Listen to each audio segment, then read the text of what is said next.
जोहार सबाइके जोहार मोर और एक नतून मिनी ब्लगे सबाइके स्वागत करो हूँ। मुई एलागा हूँ राउरकेला हॉकी स्टेडियम रोडे देखे पारे है तोरा। मुई एलागे मोके घुरा होत मानगर पटेल चंद्र महंत जे राउरकेला थाको ओकर संगे आज पहिल भेट है खने टुकुन घुरा होत राउरकेला। तो मुई फार्स्ट टाइम आज आवला हूँ राउरकेला टुकुन मोके घुरा होत भिडियोटा बेसि लम्बा निके बहुत सर्टे करला हूँ और व्यस्त टाइम भितरे भिडियोटा करला हूँ और भिनु मेटारे आवला हूँ राउरकेला मुई फार्स्ट टाइम। लेकिन बहुत मोर भाग्य कथा पटेल सार के जैसन मुई कहलूँ ओकरा के जैसन फोन करलूँ ऐसा तैसन कथा ओके भेंट करे लाई गेला ओकर घर को लेला बुलावला बहुत मुई खुशी आज और ओकर संगे भेंट है करी के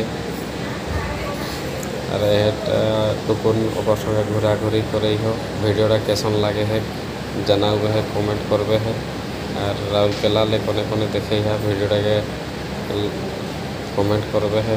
एटा हॉकी स्टेडियम कर गेट 1 नम्बर गेट ना 2 नम्बर गेटा।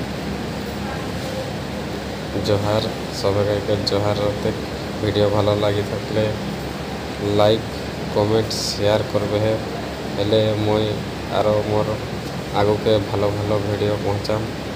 जय गराम जय बुढ़ा बाबा जय महामाई जय करम राजा बागुद कुदरा करम ठाकुर आर जय गराम बागुद कुदरा करम ठाकुर आर जय गराम करम ठाकुर हमदेर मागो करम ठाकुर हमदेर मागो बुढ़ा बाबा महामाई बागुद कुदरा करम ठाकुर आर जय गराम बागुद कुदरा करम ठाकुर आर जय गराम।